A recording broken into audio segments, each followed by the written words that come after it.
If you haven't heard about Anchor, it's the easiest way to make a podcast. Let me explain.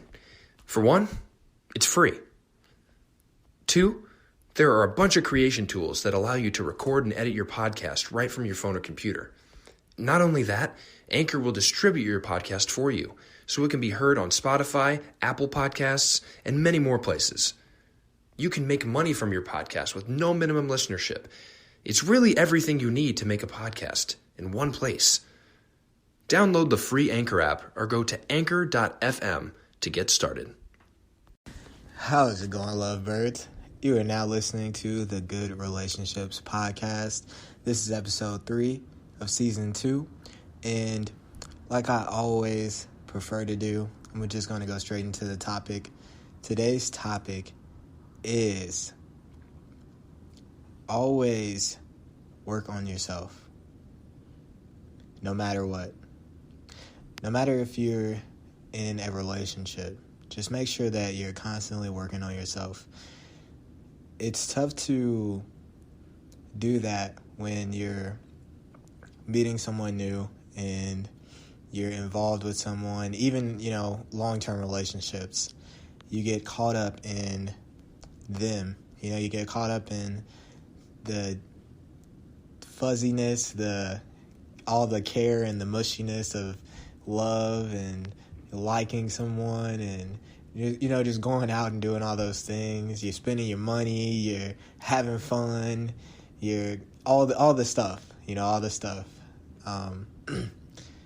But you have to remember that that's only the beginning. That's only the beginning of something that you may have with someone.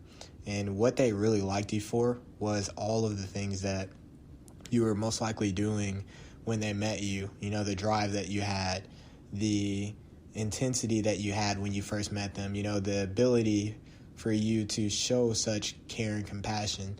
But it's tough for people to still have that when they spend so much time with someone, or when they get so involved with someone that they feel like they've experienced all of them. So how do you prevent that?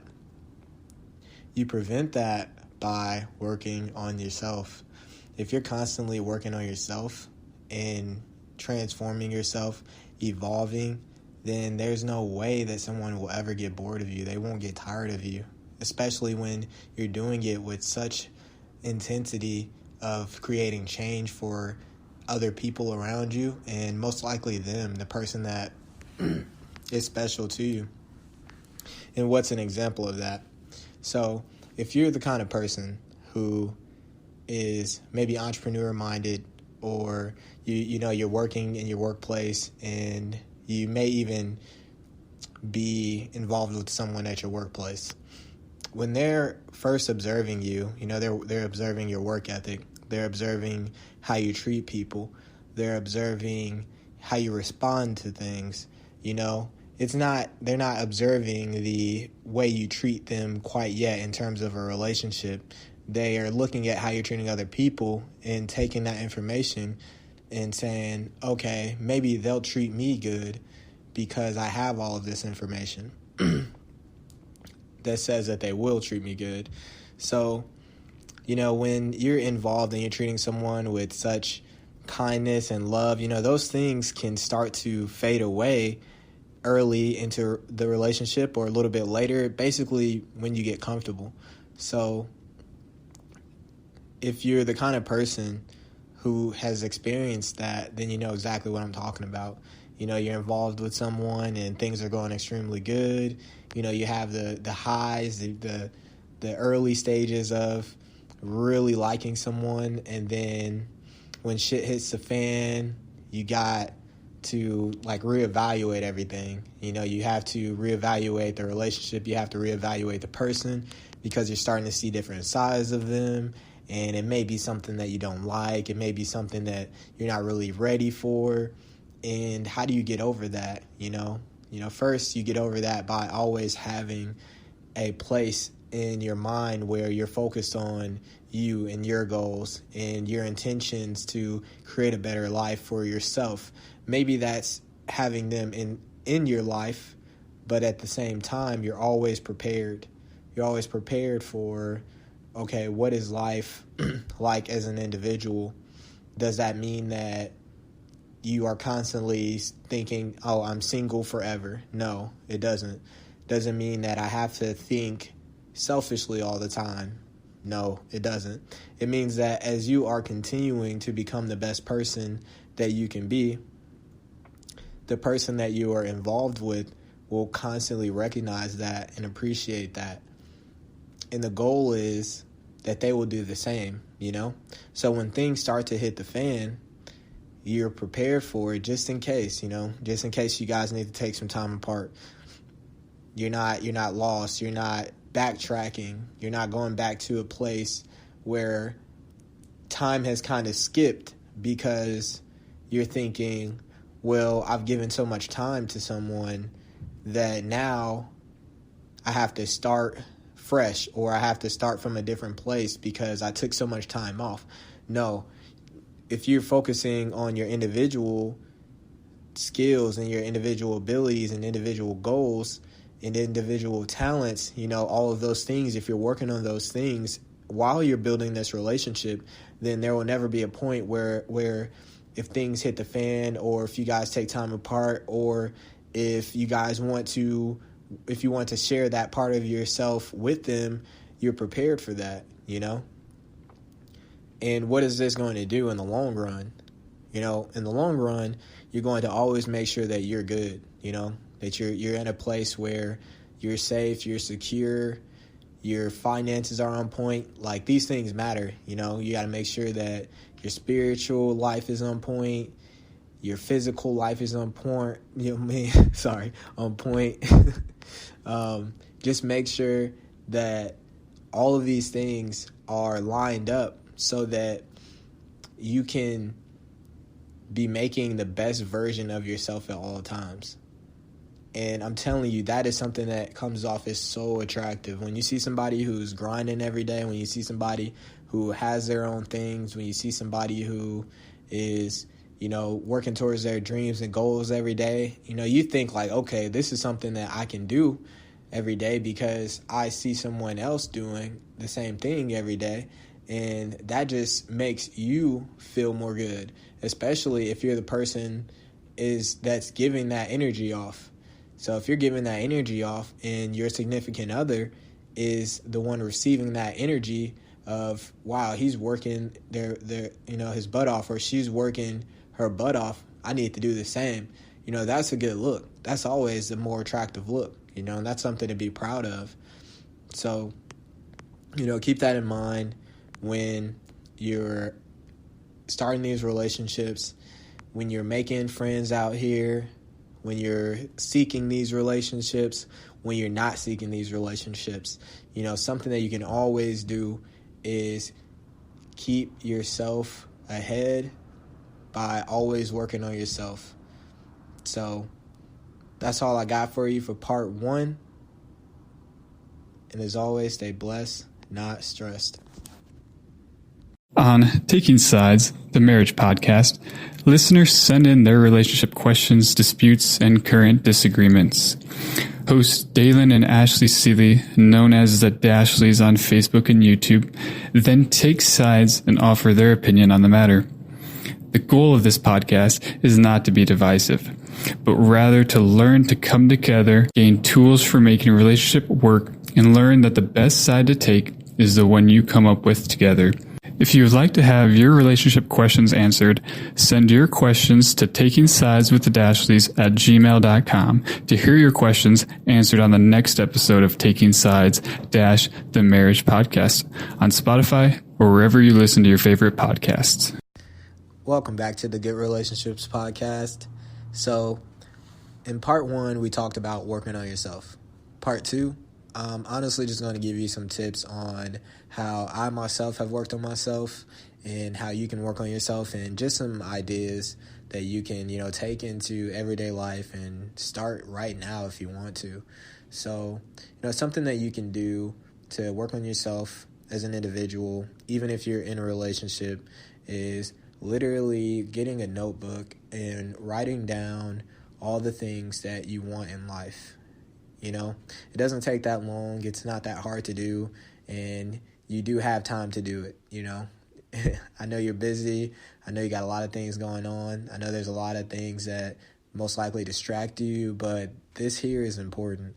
It's important for you to get a notebook and write down the things that you want in life so that you constantly have in mind these things when you're going throughout your day. So if you're out and about and you have these things in mind, you notice the opportunities that can lead to these things. So keep that in mind first. Get a notebook, write down exactly what you want. And by exactly, I mean word for word, exactly what you envision and what you imagine.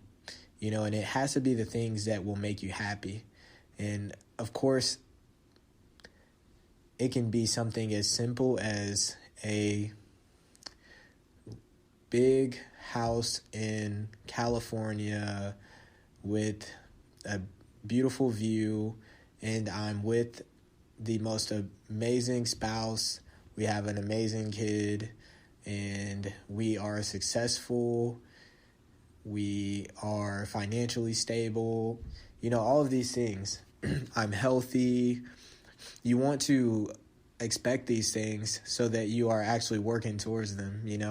If you're going throughout your day and you don't have some kind of life goal, if you don't have some kind of vision of where your life is going, then where are you going? That's really something to think about. If you don't have a destination and you're driving, then where are you going exactly? And if that's the case, then how can you really even say that you're utilizing your time in the best way possible? Or are you just kind of giving or taking what the day is giving you? And what does that even look like? That looks like you waking up every day and you reliving the same exact day over and over. Same exact habits, same exact sayings that you're using all day, hanging out with the same people, which is okay, but just doing the same things to where it's rinse, wash, repeat. You're not really switching it up. You're not really adding on value to your life.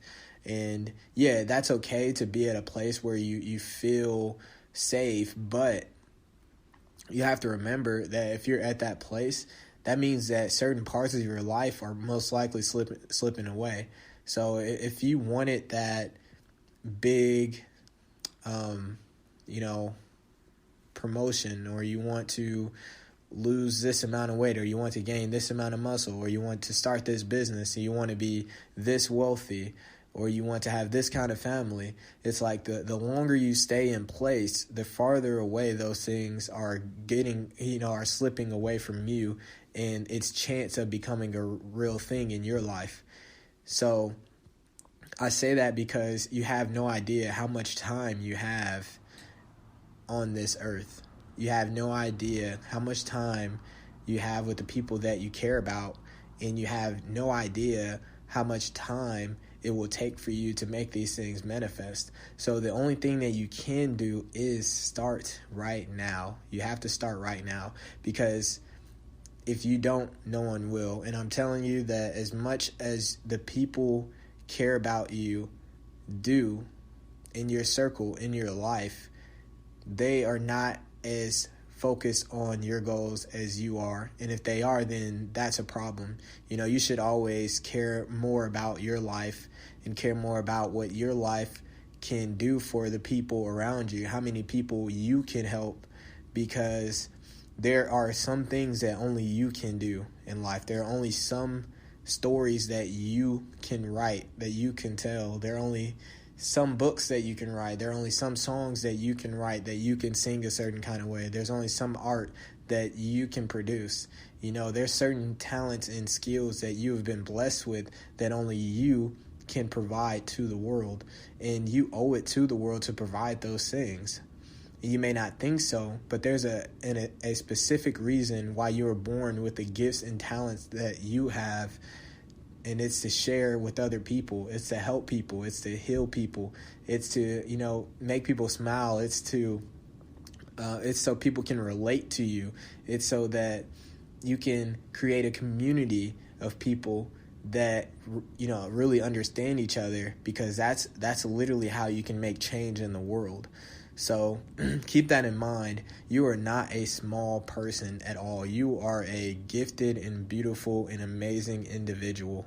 That is for sure. And I'm telling you, there's something that if I ask you this question, what is your special thing that you can offer to the world? If I ask you that and something doesn't pop up in your mind, then that's something that you really do need that notebook for. You need to think about that, and you need to, write that down so that you can start to really focus your life around those things to create the lifestyle that you want.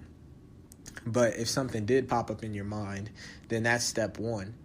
It's taking that thing and reevaluating your life and saying, okay, this is something I see myself doing for the rest of my life. How do I take this thing and how do I, one, work on myself enough to where I can make this thing support myself and my family financially, and I can do it every single day because it's something that I love to do. So that can be, if you're a singer, it's like, okay, maybe I'm singing as a music artist. Maybe I'm giving singing lessons to kids. Maybe I'm writing music for other people. There's so many things. Maybe I'm an artist, and how can I use my art skills to help people out? How can I make a living with my art skills? Is it something I love to do every day? And how can I offer it to help people? So that would be the equation I would kind of look at. I would say, okay, how can I do what I love, and how can I do what I love to help people? And if you just think about those things every day, if you focus on those things, then I promise you, you will create so much value for people that somebody will pay you to do it. I remember hearing a story about Scott Storch, and when he was a kid, basically, he played the piano so well that he got invited to a friend of his dad's party. So his friend's dad invited him to a party to play for his audience. And he played so well that he gave him $100 as soon as he was done playing. So he didn't know that he was going to receive compensation for that. He was just doing the thing that he loved. And at the end of that, he shocked so many people. He gave them so much value that they paid him for it. Now, Scott Storch obviously has made multiple millions off of doing that same thing that he loved. He didn't switch his path at all. He didn't switch his skill. All he did was increase his aptitude and increase his ability to do that thing that he loved. So he got better at playing the piano. He got better at recognizing music, and the more he got good at it, the more people paid him for it. So it works like that with everything. Master your craft. Master whatever it is that you're falling in love with as a thing that you want to do for the rest of your life.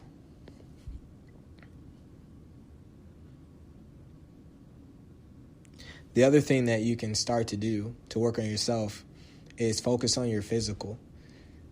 You may not think about it this way, but your health is all that you have. No matter how much money you have, no matter how many material things that you have, your health is all that you got. It can all be taken away at any moment. So you have to really reconsider how important your health is. You may be someone who is constantly going out and, eating fast food all the time, and I'm not knocking your fast food hustle at all, but I'm just saying that when you want to be more productive, when you want to save a little bit more money, when you want to, focus a little bit more on your mental health and your physical health, it makes more sense to kind of figure out what your body needs specifically, and then to give it exactly that. You want to feed your body with exactly what it needs, the nutrients that it needs, the vitamins, the the things that keeps it going, the fuel. That way, when you do have these ideas, when you are doing the things that you love, that you can do them longer, that you can do them with more peace of mind. A lot of people don't understand, but the kind of foods that you're eating, it's affecting your mental health also. Whenever you eat a large meal, and you'll recognize this tomorrow or today if you're listening to this, because it's Thanksgiving holidays, and you're going to eat a lot of food, and you're going to put yourself into we call it the itis where I'm from. You're going to put yourself into a place where you're so tired because your insulin levels are probably so high, and you're going to be putting yourself to sleep. You're not going to be thinking, what can I do to make myself a better person? You're going to be thinking, wow, I'm so full. Oh, I need to go lay down, And you're going to wake up and you're going to probably do that over and over and over. And if not, then you're probably going to submerge yourself into entertainment, and you're going to get lost in that. And some people never get out of that cycle. They never get out of the cycle of eat, entertainment, more pleasures, work, complain about work, eat, entertainment, more pleasures, So it's important for you to have some kind of balance. I'm not saying all of those things are bad. I'm just saying that too much of that without a balance can affect you in the long run, especially your mental health, And you may be the person that doesn't know what to do when it comes to your physical health. And I would recommend literally going on Google or any kind of resource that you have accessible to you and just figuring out, what my body type is, figuring out where you want to take your body, and just starting from home. You don't need money. You don't have to have a gym membership. There's so many YouTube videos that show you how to work out from home. There's so many books, articles. There's just so many websites that show you how to do it, so many apps on your phone that can help you get started. There's not really much of an excuse, So as long as you're doing something to progress yourself, then it's going to pay off in the long run. You may not think that it's actually benefiting you today because you're not seeing those results immediately, but I promise you that 2 months, 3 months, 4 months down the line, you'll be happy that you started today. So keep that in mind. Get started today. Work on your physical health, because your mental health will thank you for it also. Work on your mental health for sure. Make sure that you're keeping your water intake high. You're staying hydrated. Make sure you're staying away from the negativity. Steer clear from people who are constantly bringing negative things to your life. If there's someone who's keeping you down, who's bringing, unwanted situations to your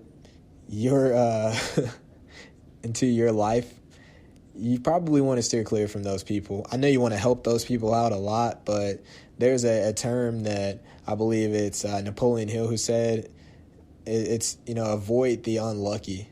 And that could be in 48 Laws of Power also. It's avoid the unlucky. So if you're the kind of person who spends a lot of time alone and you're that negative person, then you probably got some things that you need to work out from your past, some relationship stuff most likely, some things that you probably need to forgive people for. Whatever those things are, you should start working on those, because if you're the kind of person who's harboring those emotions, who's harboring that hate, maybe that frustration, that sadness, and it's for someone that may have hurt you or someone that's no longer in your life, you have to start to deal with those things. Maybe seek therapy. Maybe seek someone out who can understand what you're going through. Seek these people out. Seek these healing mechanisms, because it's important for you to get your mental health back to a place where you can function in everyday life. We need more people out here who are not stuck. And if you're not stuck, then you got to be in a place where you're helping other people get unstuck.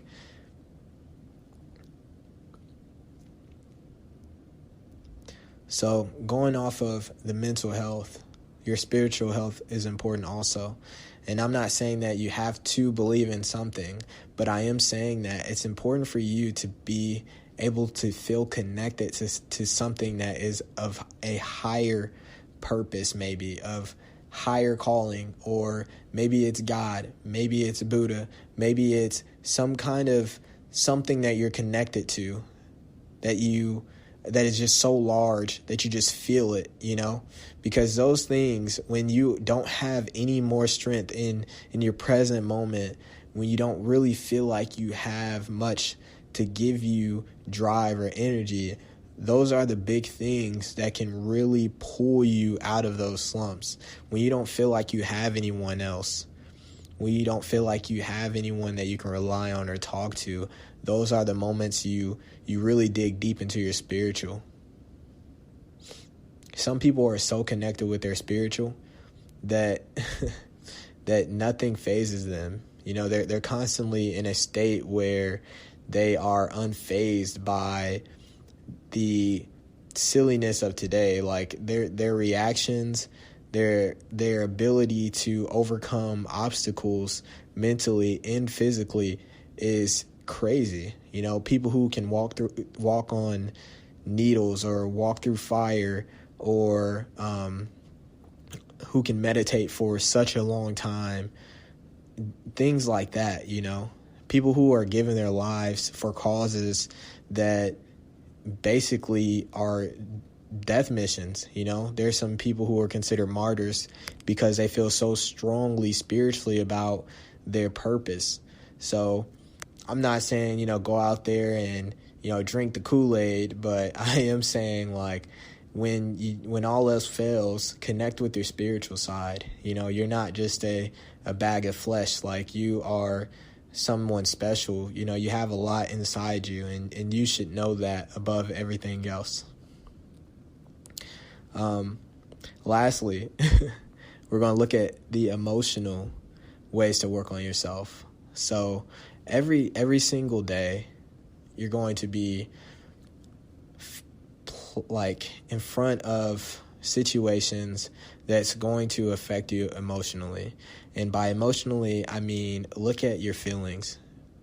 Whenever you're dealing with a situation, do your best to go back inside and ask yourself, how do I feel right now? Do I feel good? Do I feel bad? Do I feel sad? Am I frustrated? What is the situation teaching me about myself, and how do I feel emotionally? Because these things are indicators, and they can really guide you. They can guide you to the right people. They can guide you towards the right places. They can guide you to make the right decisions. It's important for you to really get to a place where you're able to understand your feelings, and that you avoid the things that make you feel bad in life, and that you start to add more things into your life that make you feel good. And the best way to simplify that is, removing some people that may be causing you to feel bad, removing the environments that you're going to that are making you feel bad. This could be your job. If it's school and you have no way of getting out of it, then you may have to change something about that environment to make it a better situation for you. If it's work, it may not be the job for you. It may not be the career path for you. If it's a person, it may not be the person for you. If it's anything, if it's the food that you're eating, if you're eating a certain kind of food and it makes you feel bad, that may not be the food for you. You may be lactose intolerant and you're eating cheeseburgers or drinking milk and you're wondering why you have a stomach ache. That's a question. How do you feel? Oh, I don't feel the greatest when I drink milk, so I should probably avoid it. How do you feel when you are at the gym and you're working so hard that you're starting to feel your muscles ache, It's like, okay, one is building your muscles correctly. The other is maybe you're going too hard. Maybe you shouldn't put yourself in a place where you're causing injury to yourself. Yes, working hard, no days off. We all get it. But once again, your health is most important. Once you're in a place where you're in the hospital or you're not able to properly use your body the way that you want to, then you're really taking time from yourself and the things that you wanted to do from the beginning. So if you're trying to be this amazing athlete and you're going too hard to the point where you cause an injury, then that's a setback. It doesn't mean that you can't get back on and come back even stronger, but it's still a setback. It's going to put you in a place where you don't necessarily want to be there. So whatever it is that you're feeling, that you're doing, be conscious of it. Be conscious of your emotions. Be conscious of the situations that are making you sad constantly. Why are these things making me sad? And you have to figure out exactly why so that you can know exactly how to change it, so you can change the course. And once you know how to change the course, then you can start to change the habits. You can start changing, what you're doing to be in these situations. Am I working all day and then afterwards am I going to this this McDonald's or this food place that is on the way back home? And if so, how do I change that? Because I don't like the way that I feel when I eat these fast foods, and I don't feel enough energy when I'm leaving work for whatever reasons. So maybe a real life example of changing that would be, okay, maybe I prepare my food during the week or when I get home. That way when I wake up in the morning, I have foods prepared for me that are giving me energy throughout the day. Once I have better energy throughout the day, I'm no longer having a certain attitude with certain people throughout the day. Maybe now I'm in a better mood, which is causing a more productive and healthy work environment, and that is also bringing me better results in my work life. Which once my work life is a bit better, I'm leaving way better, and I don't really feel like I want to stop at this place to eat this food. Instead, I feel good enough to go home and cook myself dinner because I know just how good it made me feel the night before and the night before and the night before. And you get my point. So you want to keep putting yourself into these habits that are causing really good life situations for you. And once you're in a place where you're creating nothing but good life situations for you, then you can take a moment and really think like, wow, now how can I help someone else? Or what can I really do? Now that I know that I can change my life in this way, how can I challenge myself to become an even better person, to become a better individual? And that's all it takes. You want to keep working on yourself as an individual, even if you're in a relationship, if you're not in a relationship, if you're thinking about being in a relationship, constantly have different ways to better yourself and give more value to the people around you, because this is something that you deserve to do. And this is something that you owe the world. That's all I got for you. Thank you, lovebirds, for listening. And as always, stay blessed, not stressed.